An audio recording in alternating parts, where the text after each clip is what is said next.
Je suis Bien-Aimé Willy, ingénieur agronome, chimiste. J'ai eu actuellement un master en sciences de l'éducation.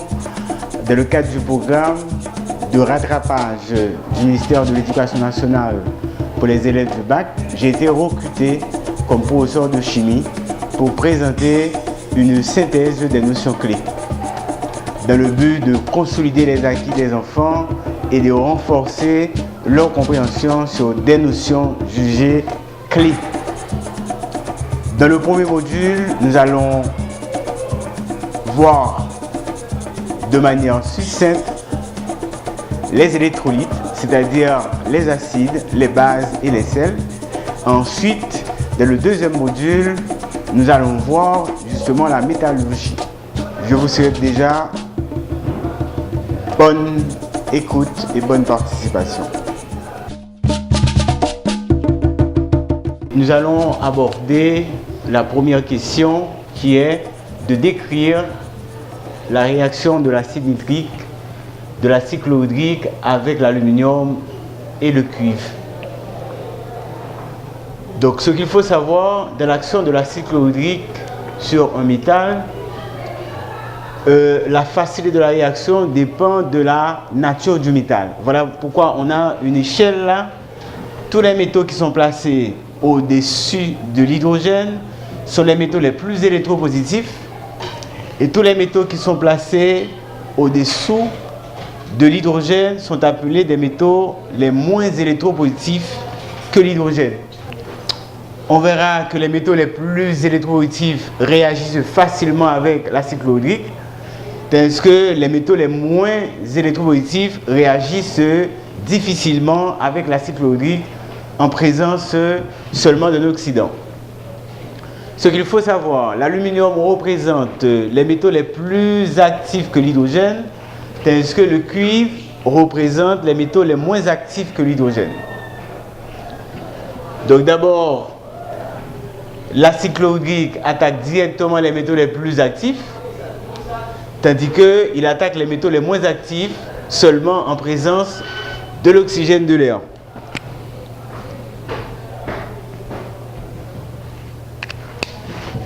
Donc, la réaction entre HCl et l'aluminium, comme l'aluminium il est plus actif que l'hydrogène, la réaction est directe.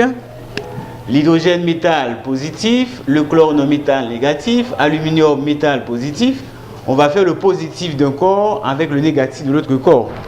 Ça donne quoi? Aluminium valence 3, le chlore valence 1, on fait échange de valence, plus H2 gazeux.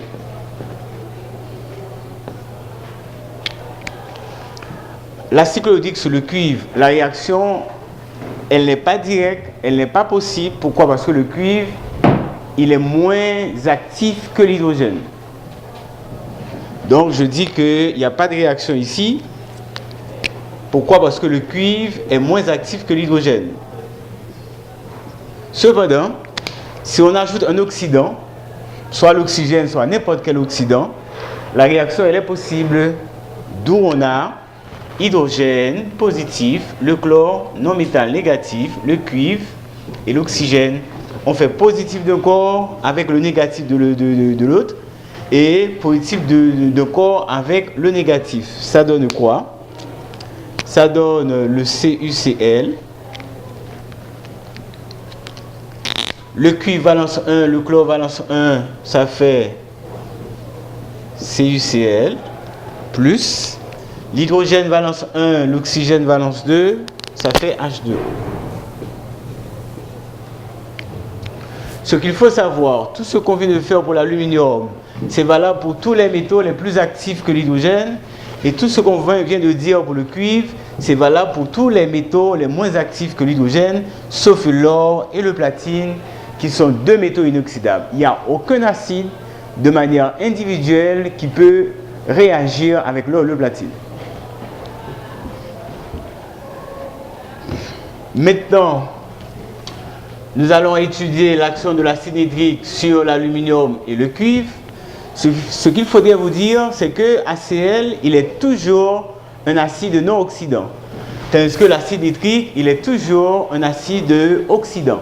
Voilà pourquoi il va réagir avec tous les métaux, que le métal est plus actif que l'hydrogène, qu'il est moins actif que l'hydrogène, la réaction est directe.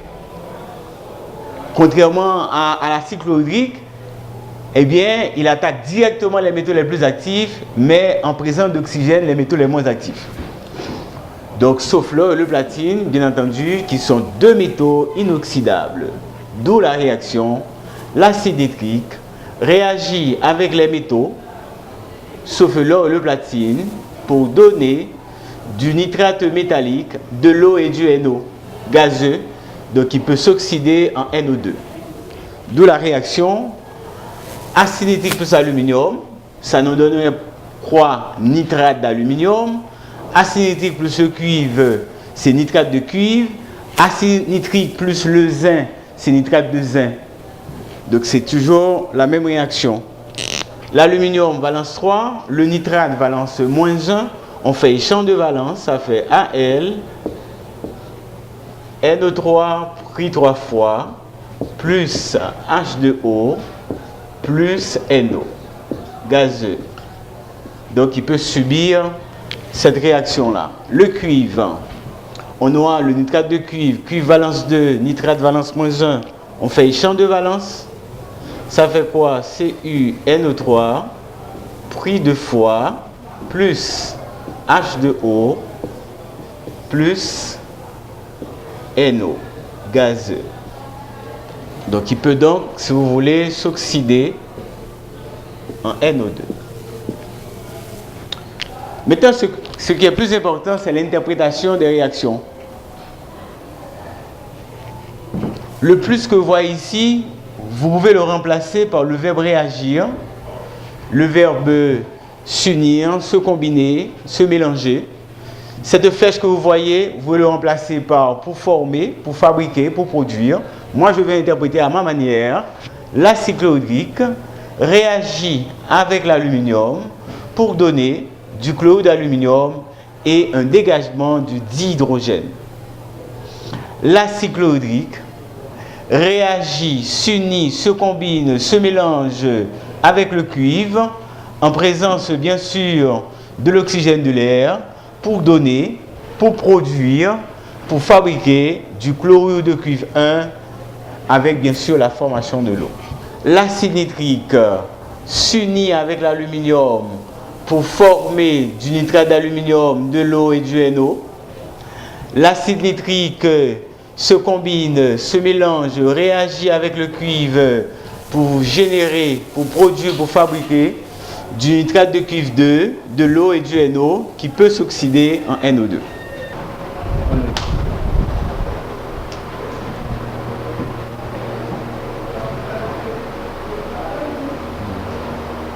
Nous allons maintenant décrire la réaction de l'acide sulfurique sur un métal. Dès qu'à l'examen, on vous donne l'acide sulfurique, il y a deux cas à considérer. Premier cas, quand il est dilué, il est non oxydant, il se comporte comme HCl. Et deuxième cas, quand il est concentré et chaud, il est oxydant, il se comporte comme l'acide nitrique. Donc ce qu'il faut savoir, dans le cas de l'acide nitrique, il faut considérer les deux cas, si on n'a pas précisé à l'examen. Donc, quand il est dilué, il se comporte de la même façon que HCl, il attaque seulement directement les métaux les plus actifs et il attaque les métaux les moins actifs en présence d'un oxydant. Quand il est concentré et chaud, il se comporte comme l'acide nitrique, il réagit directement avec tous les métaux sauf l'or et le platine. Matérialisons dans la réaction de l'acide nitrique avec le fer. Et bien, comme c'est l'acide nitrique, vous allez considérer deux cas. Premier cas, il est dilué, donc il va réagir directement avec le fer, puisque le fer est un métal plus actif que l'hydrogène. Mais cependant, comme le fer possède deux valences, eh bien, on va faire apparaître ce postulat. Lorsque le milieu est un milieu non oxydant, le fer s'oxyde au minimum, c'est-à-dire en valence 2. Lorsque le milieu est un milieu non oxydant, le fer s'oxyde au maximum, valence 3. Et bien là, milieu non oxydant dilué, le fer 2.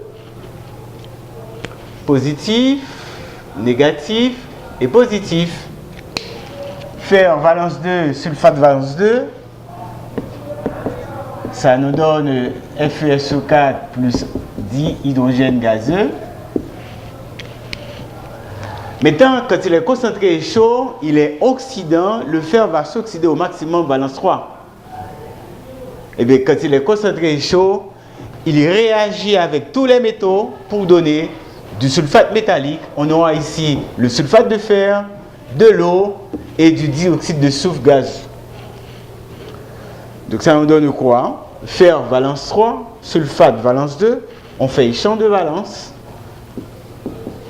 Fe2, SO4, pris 3 fois, plus H2O, plus SO2 gazeux.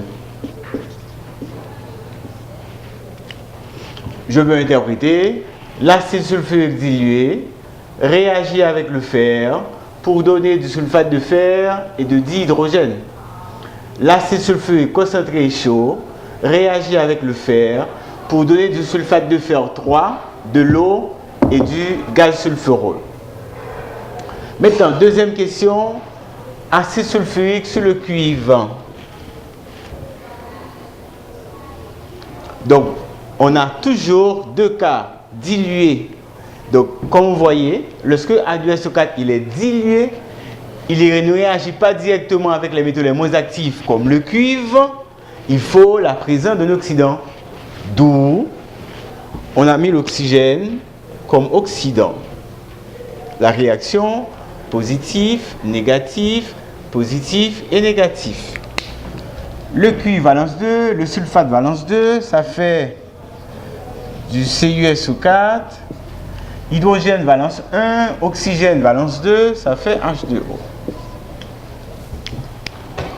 Là, directement, sulfate de cuivre, de l'eau et du SO2. Le cuivre représente les métaux les moins actifs. On peut faire remplacer le cuivre par l'argent, le mercure, remplacer le fer par tous ces métaux-là, on aura justement la même réaction. Nous allons maintenant aborder l'action des bases sur les métaux. Donc, ce n'est pas toutes les bases qui attaquent les métaux, ce sont seulement les bases alcalines, NaOH, KOH et LiOH. Ce ne sont pas non plus tous les métaux qui sont attaqués par les bases, c'est seulement ces métaux-là. D'où ce qu'il faut retenir, base alcaline plus zinc donne zincate métallique plus H2. Base alcaline plus plomb donne plombite métallique plus H2. Et base alcaline plus aluminium en présence de l'eau donne aluminate métallique plus H2. Donc on va matérialiser avec la question. Eh bien, base plus zinc donne zincate métallique, ce serait le zincate de sodium, le plombite de sodium, l'aluminate de sodium. En présence des bases, le zinc devient zincate, le plomb devient plombite et l'aluminium devient aluminate. Donc zincate valence 2, sodium valence 1, on fait échange de valence, ça fait Na2, ZNO2 plus H2. Plombite valence 2, sodium valence 1, ça fait Na2, PbO2 plus H2. Aluminate valence 1, sodium valence 1, c'est NaAlO2 plus H2. Donc la même démarche que NaOH, même démarche pour KOH et LiOH. Vous allez seulement remplacer NaOH par KOH par LiOH.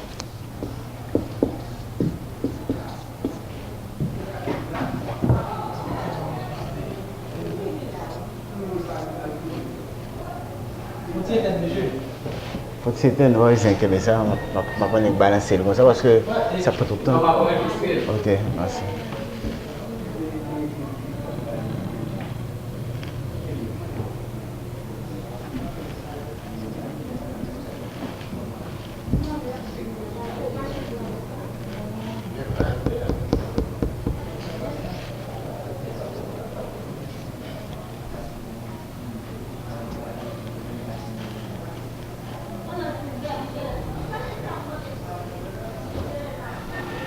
nous allons montrer qu'une espèce est une espèce ampholyte ou amphotère. Une espèce amphotère ou ampholyte est une espèce qui est à la fois acide et base. En présence des acides, elle se comporte comme base. En présence des bases, elle se comporte comme acide. Donc voilà quelques espèces amphotères, les oxydes, oxyde de zinc, oxyde de plomb, oxyde d'aluminium, les hydroxydes, hydroxyde de zinc, hydroxyde de plomb et hydroxyde d'aluminium pour la classe de Rito. Donc comme question, montrer que l'alumine hydratée est une espèce ampholyte. Eh bien, elle est une espèce ampholyte car elle est à la fois acide et base. En présence des acides, elle se comporte comme base. En présence des bases, elle se comporte comme acide. Donc voilà. Ici, acide, elle se comporte comme base. Ici, il y a une base. Elle se comporte comme acide. Donc, elle est à la fois acide et base. Elle est dite amphotère ou ampholyte. Donc, on va faire les réactions métal, radical, métal, non métal. Aluminium 3, chlore 1. Ça fait AlCl3 plus H2O. Hydrogène valence 1, OH valence 1. Là, il faut considérer comme si vous avez KOH plus aluminium. En présence des bases, l'aluminium devient aluminate. On aura aluminate de potassium. C'est KAlO2 plus H2O.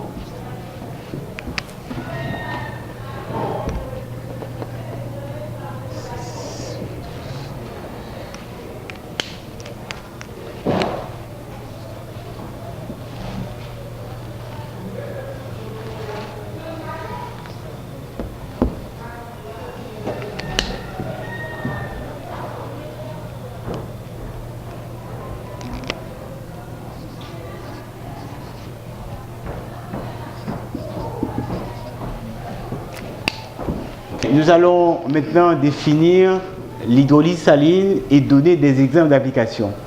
Chaque fois qu'un sel est décomposé par l'eau, le phénomène porte le nom d'hydrolyse saline. D'où sel plus eau nous donne acide plus base. Donc, suivant l'hydrolyse, il y a trois types de sel: sel à caractère acide, sel à caractère basique et sel à caractère neutre. Caractère acide, l'acide est fort. Caractère basique, la base est forte. Et caractère neutre, acide et base faible, acide et base forte. Caractère acide, l'acide est fort et la base est faible. Caractère basique, la base est forte et l'acide est faible. Caractère neutre, ils ont la même force, faible faible ou encore fort fort. Donnons maintenant des exemples d'application. Mais comme préalable, il faut savoir les principaux acides forts, les principaux acides faibles, les principales bases faibles et fortes. Maintenant, donnez un exemple de sel à caractère acide. L'acide est fort. Jouons par exemple le HCl qui est un acide fort. Quels sont les acides forts? C'est HClO4, HCl, HBr, HI, HNO3, H2SO4. Les autres sont faibles. Pour les bases, toutes les bases sont faibles, sauf les bases des métaux alcalins et les bases des métaux alcalino-terreux. Donc, HCl, ici, l'acide est fort, plus ZnOH pris deux fois, c'est une base faible. Toutes les bases sont faibles, sauf les bases qui renferment un métal alcalin et un métal alcalino-terreux. Tous les acides sont faibles, sauf HClO4, HI, HBr, HCl, HNO3 et H2SO4. Donc, on va faire la réaction ici.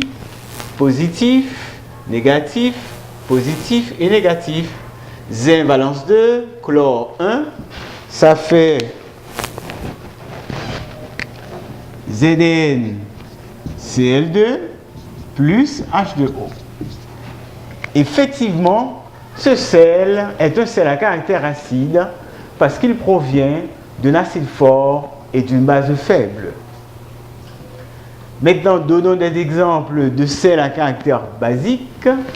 La base, elle est forte et l'acide est faible. Une base forte, je prends le NaOH.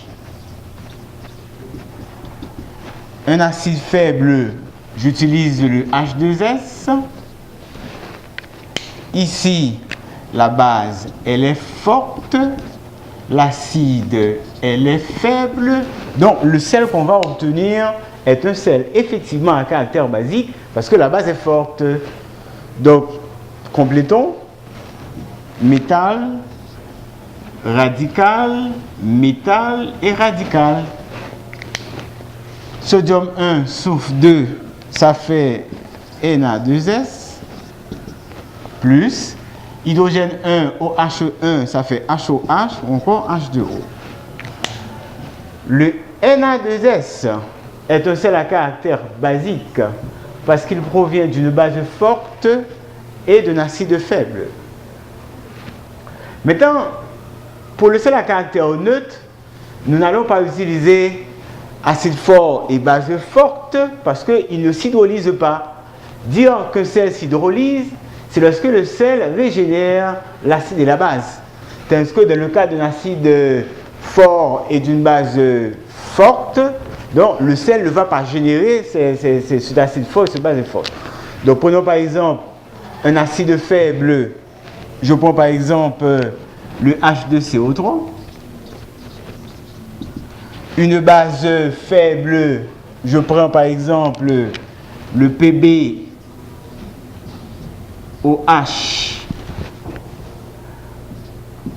pris 2 fois. Ici, notre acide, il est faible. Notre base, elle est faible. Donc, le sel qu'on va obtenir est un sel à caractère neutre. Complétons. Métal, radical, métal, radical. On fait positif de corps avec le négatif. Valence 2, valence 2.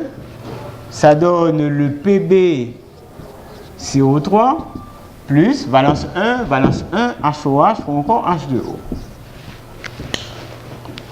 Ce qu'il faut savoir, caractère acide, caractère basique, la réaction est réversible, elle est partielle, tandis que caractère neutre, la réaction elle est totale.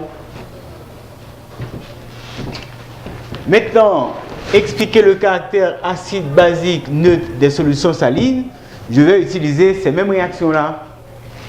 Dire qu'un sel est un sel à caractère acide, c'est dire quand on fait sa dissolution dans l'eau, il va y avoir un excès d'ion H+. Puisque si l'acide est fort, il libère tous ses ions H+. Si la base elle est faible, elle libère une partie de ses ions H-. Quand on fait le bilan, donc les ions H+ seront supérieurs par rapport aux ions OH-. Donc il y a un excès d'ion H+. Caractère basique, quand on fait la dissolution d'un sel, on va trouver un excès d'ion OH-. Et caractère neutre, quand on fait la dissolution de ce sel, on n'aura ni excès d'ion H+, ni excès d'ion OH-. Autre question, montrer que l'hydrolyse saline est l'effet de la neutralisation. Vous allez donner seulement des exemples de sel à caractère acide et de sel à caractère basique seulement et non pas caractère neutre.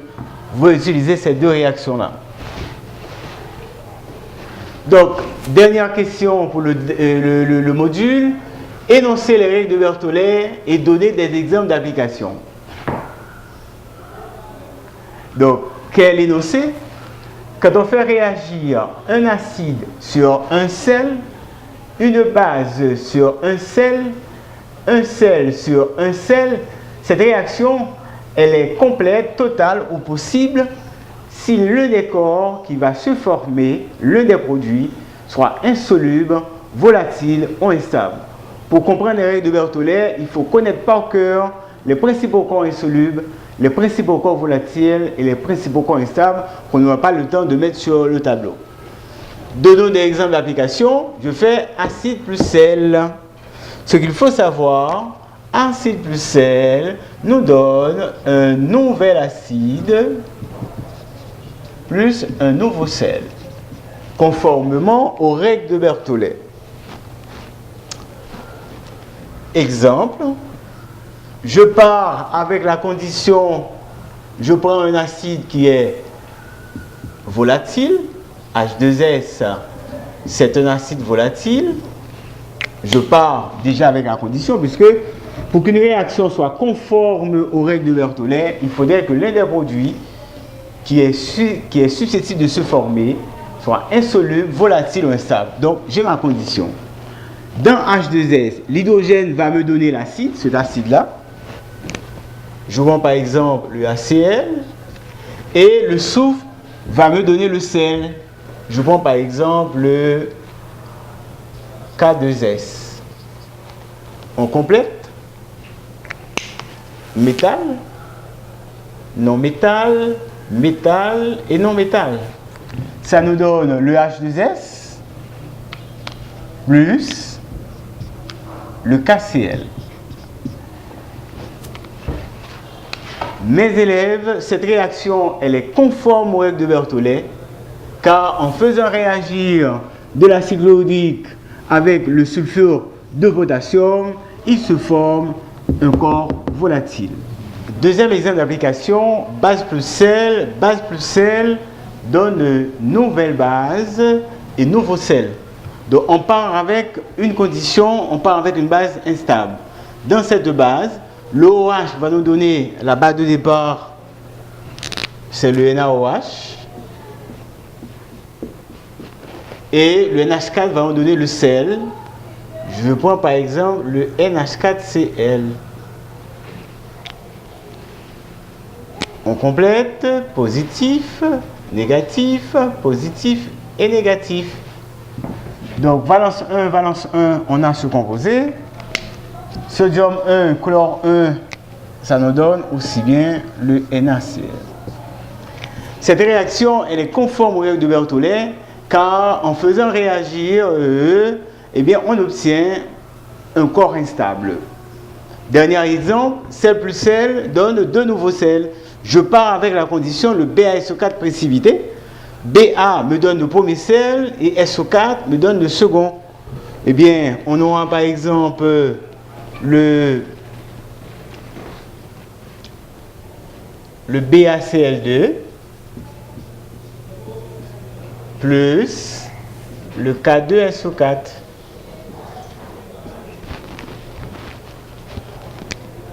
Positif, négatif, positif et négatif.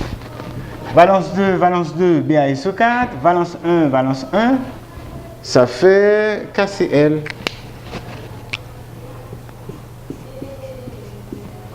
Donc, ces trois réactions, elles sont conformes aux règles de Berthollet, car dans la première, il y a la formation d'un corps volatile, dans la seconde, il y a la formation d'un corps instable, et dans la troisième réaction, il y a la formation d'un corps précipité.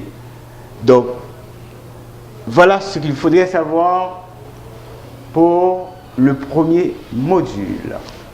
Et merci, chers élèves, d'avoir suivi ce premier module de chimie. Nous avons vu les principaux électrolytes, c'est-à-dire les acides, les bases et les sels. Et je vous rappelle que ce cours de chimie s'inscrit dans le cadre des actions menées par le ministère de l'Éducation nationale en vue d'accompagner et d'aider les bacheliers à réussir à aborder brillamment les épreuves du bac. Merci de votre attention et je vous donne rendez-vous pour le deuxième module.